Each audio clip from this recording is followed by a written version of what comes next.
오늘 말씀 제목을 아름다운 뜻을 위한 하나님의 손이라고 조금 길게 지어봤습니다. 제가 부제를 정해본다면 개혁 그 이후라고 적어봤어요. 지난주에 우리 종교개혁 주일로 지켰습니다.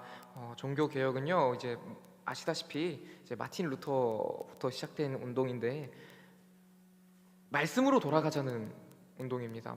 그동안 정형화되고 형식화된 그러한 신앙생활에서 말씀에 비추어서 말씀이 말하는 대로 우리가 바꿔 나가자, 늘 개혁해 나아가자, 이것이 종교 개혁인데 제가 입지도 않던 밝은 옷을 입고 왔고 길었던 머리를 짧게 자르고 이런 차원의 개혁이 아니겠죠. 더 깊은 내용이 담긴 개혁인데 오늘 그 나누는 말씀을 통하여서 오늘 우리에게 주신 하나님의 아름다운 손이 여러분들 가운데 발견되기를 주님 축복합니다.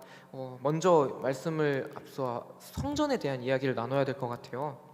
성전이 어떤 곳인지 먼저 나눠야 될 것 같은데 태초에 하나님께서 천지를 창조하시고 그곳에서 이제 아담을 만드시고 그곳에 아담과 함께 거하셨습니다. 그때는 이제 아담과 하나님과의 교제를 막는 아무의 장애물이 없었죠. 그냥 늘 함께 걸으며 이렇게 거닐 수 있었던 곳이었는데 언젠가 마음에 죄가 들어왔습니다. 이 죄가 들어와서 이 죄의 결과로 하나님과 인간 사이에 극복할 수 없는 거리를 만들어냈어요. 너무 먼 거리를 만들어냈다는 것입니다. 그 죄가 과연 그렇게 심각한 결과를 가져온 죄가 과연 무엇이었는가 성경을 찾아보니까요, 하나님과 같이 되고자 하는 마음이었다고 말합니다. 하나님과 같이 되고자 하는 마음. 하나님과 같이 되고자 하는 마음은요, 이렇게 한번 설명을 할 수 있을 것 같아요. 하나님이 어떤 존재이신가에 대한 질문에 대해서 하나님은 스스로 계신 분입니다 라는 질문은요, 답은요, 하나님이 무언가가 있어야만 정의되는 분이 아니라 무언가가 있어야만 하나님이 되는 것이 아니라 혹은 누군가가 하나님이라고 불러야만 하나님이 되는 것이 아니라 하나님은 그분 스스로가 정의가 되시며 그분 스스로 하나님이 되시며 홀로 계신 분이십니다. 원인이 필요하지 않으시는 그러하신 분입니다. 그런 하나님이 어떠한 존재가 되셨는가? 모든 기준이 되셨다는 겁니다. 선과 악의 기준이 되셨다는 거예요. 옳고 그름의 기준이 되었고요, 그른 것과 거룩한 것의 기준이 되셨다는 겁니다. 근데 하나님과 같이 되고자 하는 마음이 과연 어떠한 것인가? 이것에서 추론을 해보면 내가 정하겠다라는 뜻인 것 같아요. 내가 생각하기에 옳은 것은 이거고 옳지 않은 것은 이거야. 내가 보기에 속된 것은 이거고 내가 보기에 거룩한 것은 이거야. 이렇게 정하고자 하는 마음이 하나님과 같이 되고자 하는 마음이었다고 생각을 합니다. 이 마음이 그러나 그렇게 해서 열매를 먹었는데 그 결과는요, 상상했던 거랑 달랐어요. 바울이 말하기를 그 열매를 먹은 결과를 어떻게 말하냐면요, 하나님을 마음에 두기 싫어했다고 말합니다. 이걸 우리는 성경에서 완악함이라고 표현을 하더라고요. 그래서 이 내가 무언가를 결정하고자 하는 마음이 누구에게나 있어요. 신앙생활을 하면서도요, 가장 큰 장애물이 기존에 있던 성도들이라고 말씀을 하셨잖아요. 그 마음, 그게 아마 이런 뜻이지 않을까 싶습니다. 내가 보기에 이게 맞는데 저렇게 하네? 그렇게 하면 안 되는데? 이런 마음이 내가 선택하는, 내가 이것이 옳다라고 생각하는 그 마음부터 출발된 문제가 아닌가, 그렇게 생각을 해봅니다. 그런데 이게요, 우리 신앙에 어떠한 또 영향을 끼치냐면요, 우리의 삶 가운데 어려움이 찾아왔을 때 혹은 좋은 일이 생겼을 때, 그냥 어려운 일을 예시로 들어볼게요. 내가 살다가 어려운 일을 만나게 됐어요. 그리고 이제 사람은 본능적으로 판단을 하기 시작합니다. 이 일이 내가 극복할 수 있는 문제인가 극복하지 못하는 문제인가.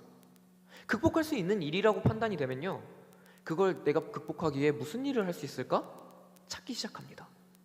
그러다가 이것도 해보고 저것도 해보고 다 해보다가 극복이 되면 좋은 거고 극복이 안 되면 주저앉아 버립니다.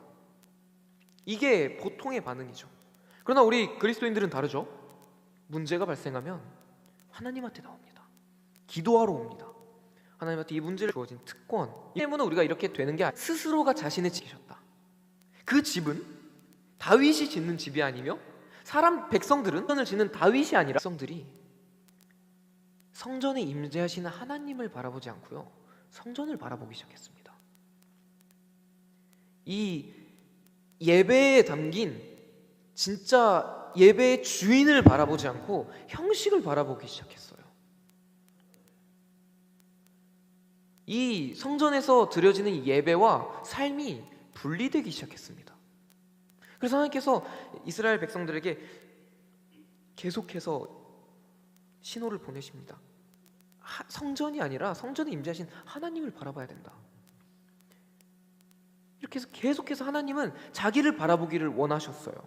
근데 백성들은 끝내 하나님을 바라보지 않습니다.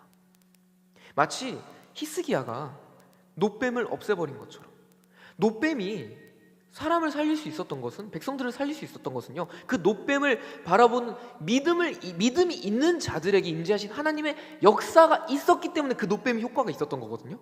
근데 백성들은요, 놋뱀 자체를 바라보기 시작했어요. 놋뱀이 우상이 되어버립니다. 하나님의 성전이 우상이 되어버렸습니다. 그래서 하나님은요, 그 성전을 허물어 버리십니다. 그리고 그 백성들을 이방 땅에 보내세요. 이 일이, 이방 땅에 보내는 이 심판이 선언되었을 때 그들은 기도했을 거예요. 아마 했을 겁니다. 해야만 했겠죠. 근데 하나님께서 뭐라고 말씀하시면요, 잠언 1장 27절입니다. 너희의 두려움이 광풍같이 임하겠고 너희의 재앙이 폭풍같이 이르겠고 너희의 근심과 슬픔이 임하리니, 폭풍같이 임할 거라고 말씀하십니다. 그때 우리 반응이 어떨 거냐? 그때 너희가 나를 부르리라. 그러나 하나님의 반응은요, 그래도 내가 대답하지 아니하겠고 부지런히 나를 찾으리라. 그래도 내가 나를 만나지 못하리니. 왜요? 29절입니다. 대저 너희가 지식을 미워하며 여호와 경외하기를 즐거워하지 아니하며 나의 교훈을 받지 아니하고 나의 모든 책망을 업신여겼음이니라. 하나님이 성전을 무너뜨리셔야만 했던 이유가 느껴지시나요? 예배와 삶이 분리되었습니다. 어려움이 찾아왔을 때 이 예배에 담긴 진짜 예배의 주인을 바라보지 않고 형식을 바라보기 시작했어요. 이 성전에서 드려지는 예배와 삶이 분리되기 시작했습니다. 그래서 하나님께서 이스라엘 백성들에게 계속해서 신호를 보내십니다. 성전이 아니라 성전에 임재하신 하나님을 바라봐야 된다. 이렇게 해서 계속해서 하나님은 자기를 바라보기를 원하셨어요. 근데 백성들은 끝내 하나님을 바라보지 않습니다. 마치 히스기야가 놋뱀을 없애버린 것처럼, 놋뱀이 사람을 살릴 수 있었던 것은, 백성들을 살릴 수 있었던 것은요, 그 놋뱀을 바라본 믿음이 있는 자들에게 임재하신 하나님의 역사가 있었기 때문에 그 놋뱀이 효과가 있었던 거거든요. 근데 백성들은요, 놋뱀 자체를 바라보기 시작했어요. 놋뱀이 우상이 되어버립니다. 하나님의 성전이 우상이 되어버렸습니다. 그래서 하나님은요, 그 성전을 허물어 버리십니다. 그리고 그 백성들을 이방 땅에 보내세요. 이 일이, 이방 땅에 보내는 이 심판이 선언되었을 때 그들은 기도했을 거예요. 아마 했을 겁니다. 해야만 했겠죠. 근데 하나님께서 뭐라고 말씀하시면요, 잠언 1장 27절입니다. 너희의 두려움이 광풍같이 임하겠고 너희의 재앙이 폭풍같이 이르겠고 너희의 근심과 슬픔이 임하리니, 폭풍같이 임할 거라고 말씀하십니다. 그때 우리 반응이 어떨 거냐? 그때 너희가 나를 부르리라. 그러나 하나님의 반응은요, 그래도 내가 대답하지 아니하겠고 부지런히 나를 찾으리라. 그래도 내가 나를 만나지 못하리니. 왜요? 29절입니다. 대저 너희가 지식을 미워하며 여호와 경외하기를 즐거워하지 아니하며 나의 교훈을 받지 아니하고 나의 모든 책망을 업신여겼음이니라. 하나님이 성전을 무너뜨리셔야만 했던 이유가 느껴지시나요? 예배와 삶이 분리되었습니다. 어려움이 찾아왔을 때 하나님 앞에 나와 기도하는 거 좋습니다. 그러나 그게 하나님을 의지해서 나오는 게 아니라 그냥 아무런 의미 없이 나오고 있었다는 거예요. 하나님을 사랑하는 마음 없이 그냥 해왔으니까 습관으로 나왔다는 겁니다. 하나님을 예배하는 것이 정말 사랑하는 마음 없이 습관대로 나왔다는 것입니다. 교회에 와서는, 성전에 와서는 거룩한 신앙생활하고 성전 밖에 나가서는 이방인들처럼 우상에게 절하고, 아마 이 우상 숭배가 작은 것부터 시작되었을 것 같아요. 이제 여호수아서를 지나서 이제 정착을 하기 시작합니다. 가나안에 농사를 지어야 되는데 유목민이 어떻게 농사를 잘 짓습니까? 농사 당연히 못 짓겠죠. 근데 옆에 민족을 보니까 농사를 너무 잘 짓습니다. 가서 물어봅니다. 너네 농사 왜 이렇게 잘 짓냐? 아마 그들이 그랬겠죠. 우리 바알에게 이렇게 절하면, 잘하면 바알이 우리에게 비도 내리고 땅도 비옥하게 농사 잘 지었게 돼. 이제 이 사람들이, 이 백성들이 스스로 판단하기에 이렇게 하면 스스로 판단해서 좀 더 좋은 결과를 찾아가기 시작했을 거예요. 그러다가 보니 이 작은 것에서부터 하나님 없이 내가 판단하는 습관을 들이다 보니 이것이 나중엔 너무 심각한 결과를 가져온 거예요. 전쟁이 눈앞에 펼쳐지고 지금 적군이 성을 에워싼 그 순간에조차 무엇이 내가 해야 될 일이 뭐지? 무엇이 나를 구원할 수 있지? 내가 이 상황을 판단하기 시작해요. 내가 왜 어려움이 처해졌지? 왜 내가 지금 이 어려움 가운데 내가 할 수 있는 게 뭐지? 할 수 있는 게 없네. 주저앉아버리는 선택까지 납니다. 하나님 이렇게 하지 말라는 겁니다. 판단하지 말고, 내가 정의하지 말고 하나님께 가지고 나와라. 하나님이 말씀하시는 대로 하나님의 말씀을 따라라.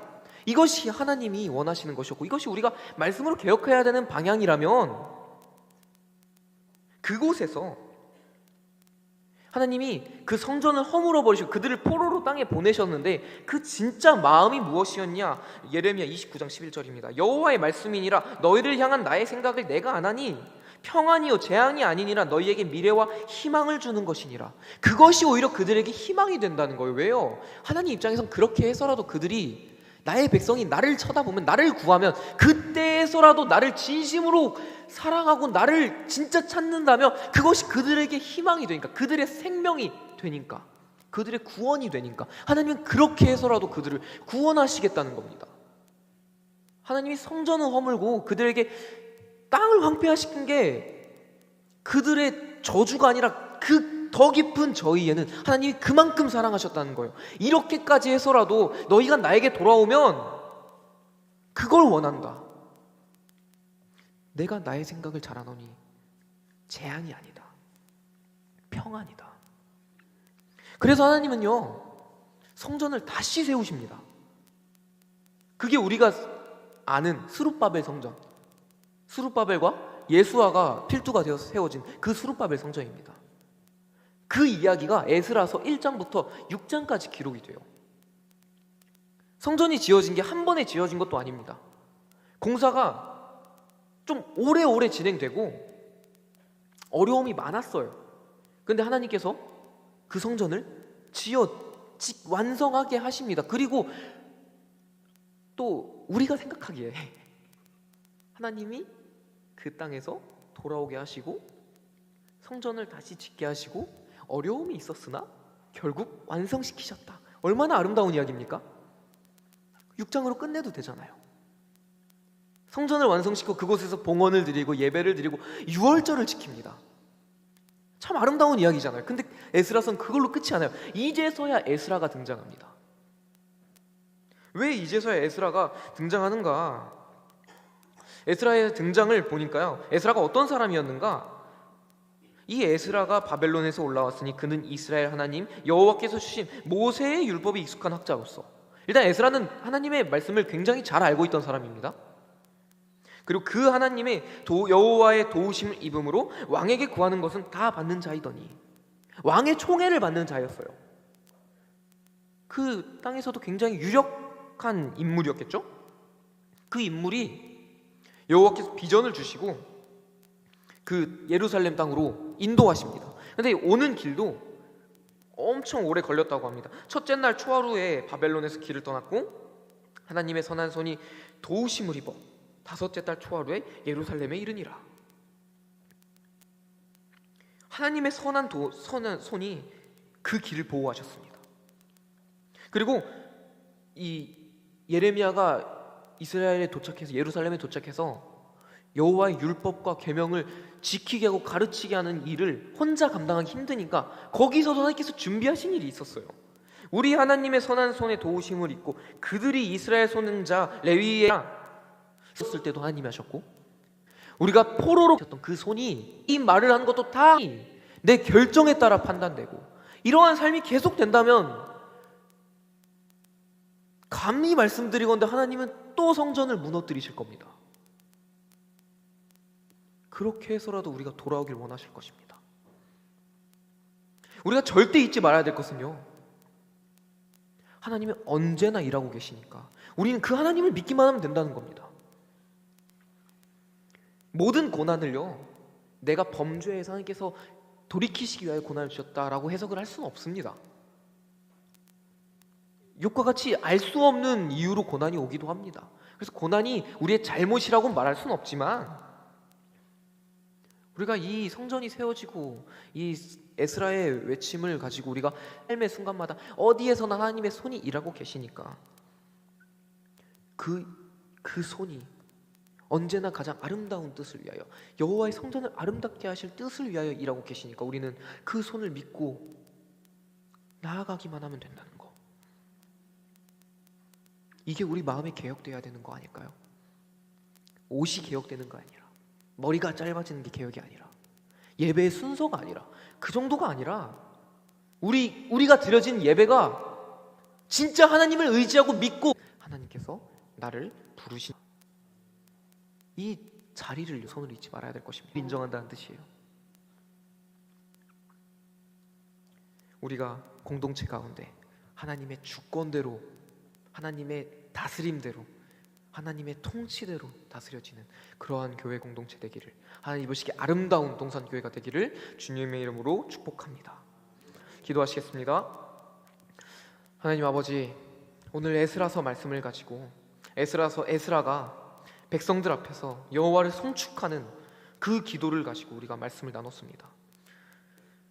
주님께서는 언제나 주님의 여호와의 성전을 위하여 아름다운 뜻을 가지고 늘 일하고 계셨으니, 고난의 자리에서도, 즐거움의 자리에서도, 영광의 자리에서도 언제나 주님의 손을 의지하며 나아갑니다. 그 자리에서 내가 생각하고 내가 판단하지 않고 모든 문제와 모든 내 삶의 주권을 주님께 내어드리고 주님이 부르신 그 자리로 가오니 그 발걸음 인도하여 주시옵소서. 그 자리에서 내가 주님을 만나게 하시고, 그 자리에서 내가 주님을 더욱더 사랑하게 하시고, 내가 그 자리에서 주님을 더욱더 의지하게 하시고, 내가 그 자리에서 맡은 바 사명을 온전히 감당하여서 주님이 보시기에 아름다운 자리, 주님이 보시기에 아름다운 성도, 결국에 주님이 보시기에 아름다운 교회, 그리고 주님이 보시기에 말씀드리건대 하나님은 또 성전을 무너뜨리실 겁니다. 그렇게 해서라도 우리가 돌아오길 원하실 것입니다. 우리가 절대 잊지 말아야 될 것은요, 하나님이 언제나 일하고 계시니까 우리는 그 하나님을 믿기만 하면 된다는 겁니다. 모든 고난을요, 내가 범죄해서 하나님께서 돌이키시기 위하여 고난을 주셨다라고 해석을 할 수는 없습니다. 욕과 같이 알 수 없는 이유로 고난이 오기도 합니다. 그래서 고난이 우리의 잘못이라고 말할 수는 없지만, 우리가 이 성전이 세워지고 이 에스라의 외침을 가지고 우리가 삶의 순간마다 어디에서나 하나님의 손이 일하고 계시니까 그 손이 언제나 가장 아름다운 뜻을 위하여, 여호와의 성전을 아름답게 하실 그 손이 언제나 가장 아름다운 뜻을 위하여, 여호와의 성전을 아름답게 하실 뜻을 위하여 일하고 계시니까 우리는 그 손을 믿고 나아가기만 하면 된다는 거. 이게 우리 마음에 개혁되어야 되는 거 아닐까요? 옷이 개혁되는 거 아니라, 머리가 짧아지는 게 개혁이 아니라, 예배의 순서가 아니라, 그 정도가 아니라 우리가 드려진 예배가 진짜 하나님을 의지하고 믿고 하나님께서 나를 부르신 이 자리를 손을 잊지 말아야 될 것입니다. 인정한다는 뜻이에요. 우리가 공동체 가운데 하나님의 주권대로, 하나님의 다스림대로, 하나님의 통치대로 다스려지는 그러한 교회 공동체 되기를, 하나님 입으시기 아름다운 동산교회가 되기를 주님의 이름으로 축복합니다. 기도하시겠습니다. 하나님 아버지, 오늘 에스라서 말씀을 가지고 에스라가 백성들 앞에서 여호와를 송축하는 그 기도를 가지고 우리가 말씀을 나눴습니다. 주님께서는 언제나 주님의 여호와의 성전을 위하여 아름다운 뜻을 가지고 늘 일하고 계셨으니, 고난의 자리에서도, 즐거움의 자리에서도, 영광의 자리에서도 언제나 주님의 손을 의지하며 나아갑니다. 그 자리에서 내가 생각하고 내가 판단하지 않고 모든 문제와 모든 내 삶의 주권을 주님께 내어드리고 주님이 부르신 그 자리로 가오니 그 발걸음 인도하여 주시옵소서. 그 자리에서 내가 주님을 만나게 하시고, 그 자리에서 내가 주님을 더욱더 사랑하게 하시고, 내가 그 자리에서 주님을 더욱더 의지하게 하시고, 내가 그 자리에서 맡은 바 사명을 온전히 감당하여서 주님이 보시기에 아름다운 자리, 주님이 보시기에 아름다운 성도, 결국에 주님이 보시기에 아름다운 교회, 그리고 주님이 보시기에 아름다운 교회를 향하여 이 땅 가운데 주님께서 세우실 그 아름다운 통치를 우리를 통하여 일하여 주시고 우리를 통하여 사용하여 주시옵소서. 언제나 일하시는 천지를 창조하신 하나님께 예수 그리스도의 이름으로 기도드립니다. 아멘.